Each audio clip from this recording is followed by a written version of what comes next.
Hey everybody, welcome to Shooting the with Yankee. As usual, I'm Yankee, so let's start shooting. Today's topic is, what do you think the top priority should be for the Trump administration when it comes to doing something for the Second Amendment? To do something to restore the rights of citizens who have had those rights infringed upon for so long now. What should be the first thing they do? I think most people know what I think right now should be the first thing they do, because I put a video out on it today.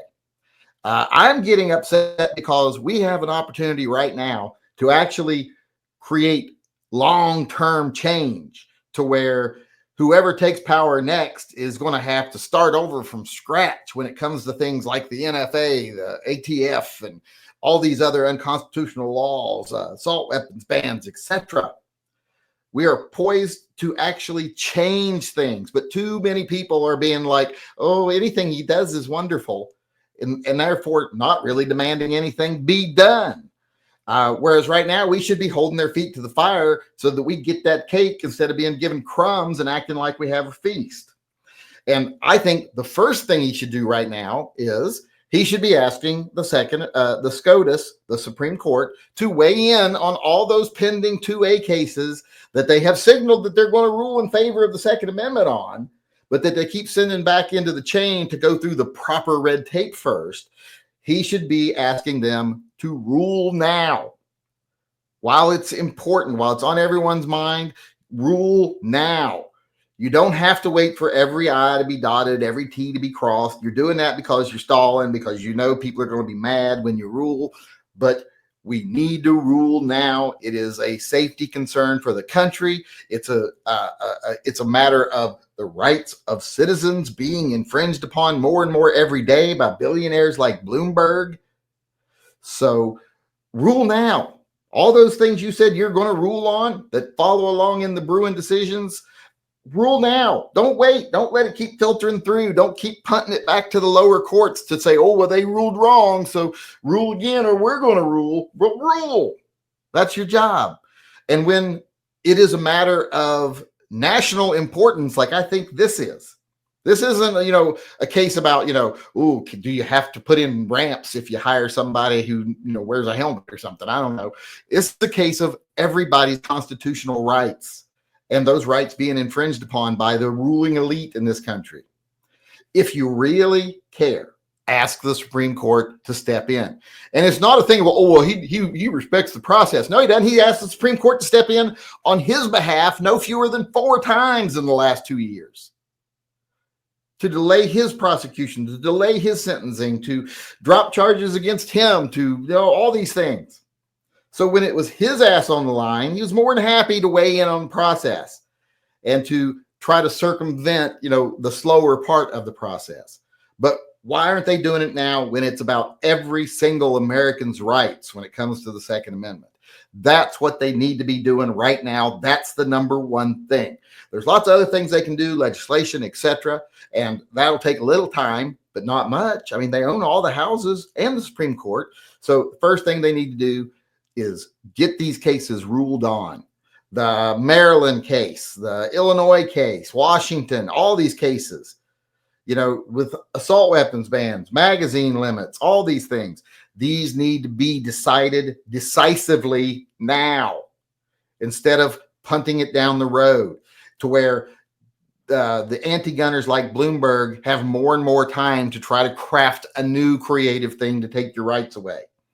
And don't leave little loopholes to do that. That's what they do each time. They leave a little loophole intentionally. Trump should be pressuring them not to do that. That should be the first thing that they do. At least that's what I think. Let's see if anybody else has a differing opinion to me over here. Edgar Cortez, who, by the way, Edgar Cortez won the silver bullet. And then when he found out how much they cost, he doesn't want the silver bullet. He wants us to put the money towards a pet. Now, I'm going to say I will do that, but I want him to rethink it, because that's a silver bullet. What if you get eaten by a werewolf?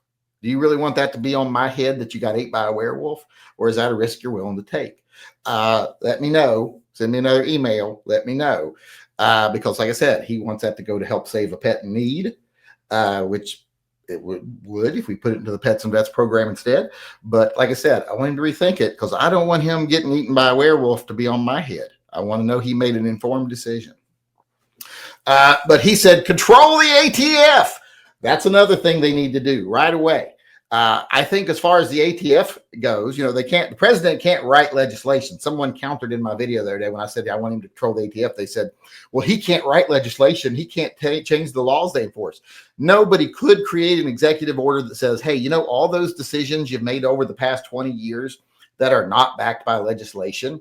Like when you decided that, even though this thing doesn't meet the legal definition, it meets the intent of the law. Those are all null and void because you don't have that authority. And Congress has to decide that. So make us a list of things Congress needs to decide and we'll get to work on it. That's what he could do today. He could have done that yesterday, actually. So that's a big thing they need to do. Get rid of all those little, we decided that even though this doesn't meet the letter of the law, it's covered under the spirit of the law. Stuff like that. That needs to be done away with. Doc Camp says, get Supreme Court to rule on 2A cases instead of pushing them back to the states. Exactly what I said.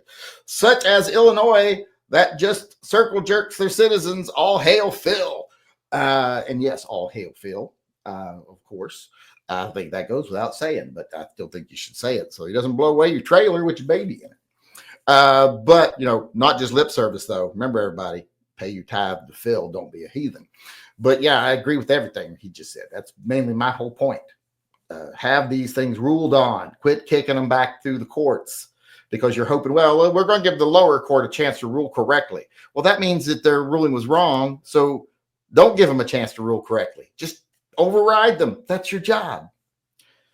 DM Fowl says, don't pour your drink. Defang the ATF. Well, I already poured my drink. Y'all didn't stop me in time, jerks. But yes, exactly. ATF is one of the main things. Because right now, if you knew that the ATF is not going to be able to enforce these things, you're not going to be charged. That's something that could be done right now. It could help people actually do things and show that, hey, these things are ridiculous laws. We just had a judge that was appointed by Obama say that under the history, the spirit of the Second Amendment, the history of the Second Amendment, that things like automatic weapons bans are not constitutional. So therefore, the NFA would not be constitutional. That was just done. So he let this person off the hook. Can't charge him with this. So where are they at with CRS firearms?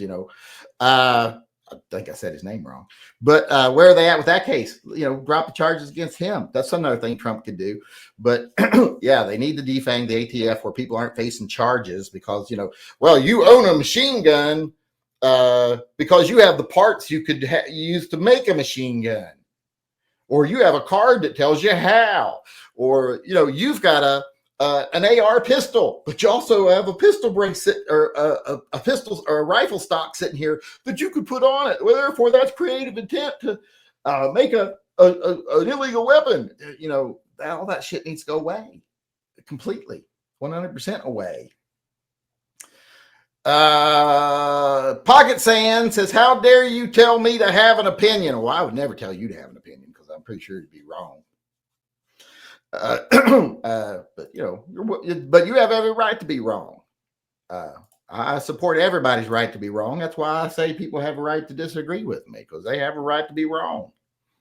Not everybody has to be right. Not everybody has to be pretty. I'm willing to take the burden for most people on both of those things. Can you shut up? I don't want to hear it. John Hammond said, abolish the NFA, no more tax stamps. NFA does need to go away. And that could be done simply through legislation.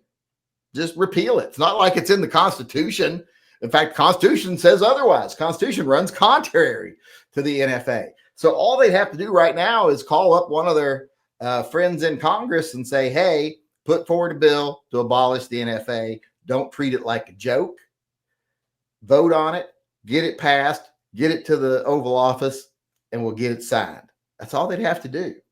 Tell me right now, if the president came out and publicly said, I have asked this congressperson to write this bill to abolish the NFA because it is an unconstitutional act that is invalidated by both Bruin and the Constitution. So we're putting that on the floor today. And do you think the House Speaker is not going to have it heard? Of course he's going to. You think anybody's going to vote against it, Republican-wise? No. And I bet you could probably get a couple Democrats, but you don't really need them because you got the majority. So there, when you would go right there, that would pass the House and then get it to the Senate and then make a big political deal out of it when it's at the Senate, saying it's on the floor. If you've got a Republican senator, then you should be watching what they're going to do because it's going to, be voted on today, and then get it voted on. Who's going to dissent on that? Who's going to say, I don't support the Second Amendment with all the pressure of the White House on top of them and the populace too? So they could do these things. They just don't want to. They don't want real progress. And that getting rid of the tax stamps is the least of the problem, but just getting rid of the NFA completely. Because the NFA was clearly, it was another case of these things are bad unless you're rich. Rich people can still have them. We've created a way rich people can still get them. Because that $200 that we pay now, a lot of people can pay that. Not everybody, but a lot of people. But back in the day, you had to be like a Rockefeller or a successful businessman to be able to afford $200 to have an automatic rifle or anything like that. So that's all it was. It was, we want to keep these things out of the hands of the common man and just in the hands of the rich people. So that's another reason it should be. That's one of the aspects they should promote when they're trying to get it repealed. Light Blue Oyster Cult here said, D&D, Dunkley Ostius, and Dakota Raptor remove assault weapons bans, FDT. Do you have any gray gun parts? If so, how do you like them? I don't think I actually do. I actually have any gray gun parts right now? I don't think I do. I've had them, and I've had guns that came with them. And remember, I actually did a comparison of 3 different Sig Sauer P229s I had at one point. One had a gray guns trigger, one was a regular trigger, and one was, another upgraded like SRT trigger or something. And I did testing to see how much I liked each one and what the weights were on each one. And the one that had the best trigger was the gun that I had that had the most rounds through it, which was just because the trigger was broken in. But the gray guns trigger wasn't good enough that it was better than a trigger that had, a couple thousand rounds through it. So I don't think that's much better. And plus, like I said, it didn't even seem any better than the regular, the other 229 I had that didn't have a lot of rounds through it. I couldn't notice much of a difference. So I'm like, how much of it's just hype? Probably a lot of it. So I'm always real wary about things like that this is the best trigger made. Like, well, someone finally figured out how to make a trigger. Like, that's odd. That's shocking that it took them that long to figure it out.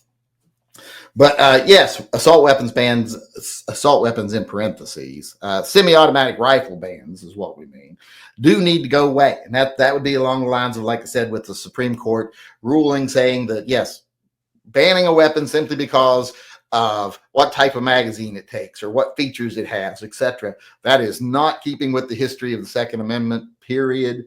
And it needs to go away. It's unconstitutional. Don't leave any wiggle room. Just say, it is unconstitutional to ban any firearm based on how many rounds it holds, what kind of magazines it takes, what kind of features it has, etc. How many rounds it can fire consecutive. None of that stuff can be considered, period.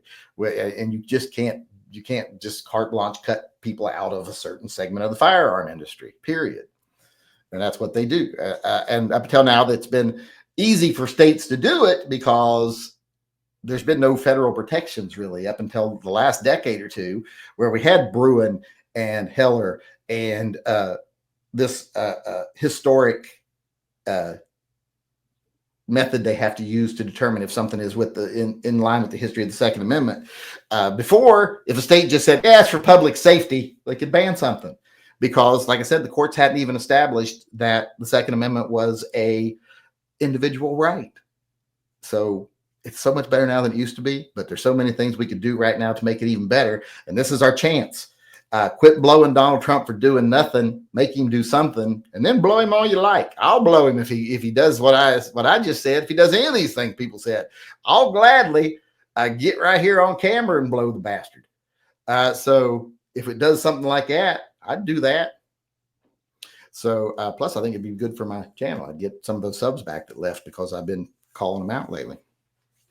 But that's going to do it for tonight. Thanks everyone for coming. Thanks for the people who gave me their opinions and helped along with the conversation tonight. If you want to have your opinions heard, come on into my live chats. We do them every night at 6, except for Wednesdays when they're at 7, and sometimes special occasions like when the sports ball team is playing, like it was today. So check us out. Come on into the live chats. Let your opinion be heard. Until then, remember, always carry and stay safe until I see you again.